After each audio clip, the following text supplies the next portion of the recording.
Hole in a Box by C.S.R. Chapter 20. Going to Black Depths.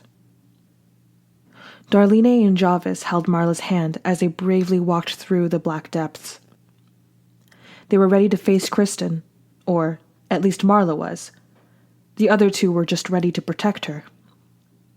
They finally entered the cave that the cottage made its home. We thought you might have ran away, Fowler said to Jarvis. He was standing on a ledge above the trio, looking down at them. He gave them a condescending smirk. And oh, look, you've redeemed yourself and brought Marla back. But why did you bring Darlene too? Marla looked around and saw all the faces watching them.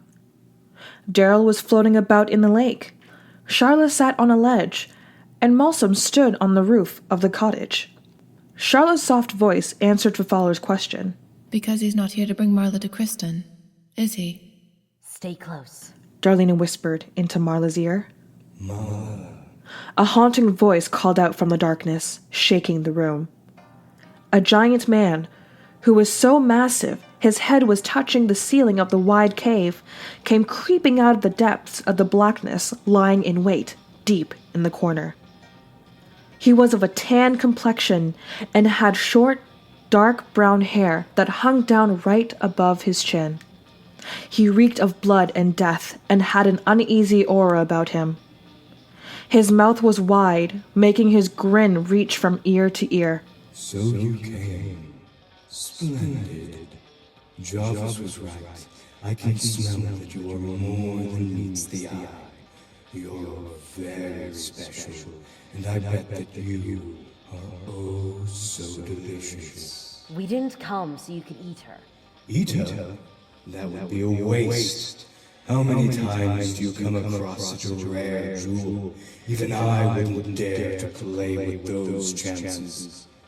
No, I don't want to eat her. I want her and what she has to offer. Oh, what? Fowler blurted, sounding surprised. Marla took a breath and asked, What do you mean?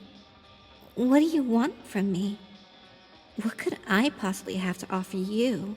Power. Kristen responded. I don't have any power. I'm just a human child. Oh, but you do. We'll unlock that later. Another thing you have to offer me is a person on the other side. It can be hard to convince children to come here when there's only a monster. But if there's another human, they're more than likely to trust in what they have to offer. You want me to bring children here so you can eat them? Not a chance. Marla felt a burning passion in her gut. I came here because I wanted you to free Jarvis and all the other smaragds. I also want you to stop eating children. Surely it's not the only thing you can live off of, right? True. I don't have to eat human children. As a devourer, I can eat whatever I want and gain the abilities of that substance. But that's why I eat human children. I love their innocence and youth. It's so... what's the word? Toothsome. I wouldn't want to give that feeling up for the world. But you should know that I'm not giving you a choice, Marla. Well, I suppose I am. Either you work for me, or I eat you.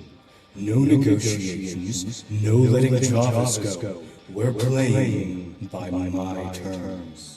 I thought you said it'd be a waste to eat me. If I can't use your power, then yes, it would be a waste. But if I can't use you, then what's the point? You're better off to be dead. I won't help you. I could never do something so horrible and vile. I don't believe in violence. It's wrong. I feared for my own life several times, so I couldn't do that to someone else. I couldn't put someone through that too. Then you really are of no use to me, foolish girl. Kristen extended one of his large arms toward the little girl. Jarvis panicked and called out her name. He pushed Darlene out of the way and picked up Marla, flying her to a ledge. Her red shoes fell off and hit the floor. Jarvis! Fowler yelled. What in Boulder's Pit are you doing? Are you really willing to risk your life for that girl? What's this? Kristen asked. You're so powerful that you can make one of my minions defy me? Oh, interesting. And what a waste, too. Are you sure you're content with dying? I'm not ready to die, but I'm not going to bow down to you. I don't bow to bullies. Marla yelled, quoting Princess Taylor from Lil Hamilton's A Night and Eternity. Well, I'm going to eat you, whether you come peacefully or not.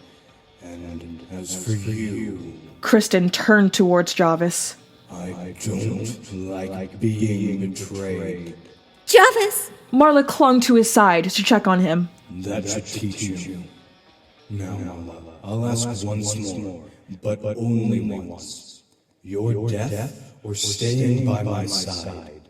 The choice is really up to you.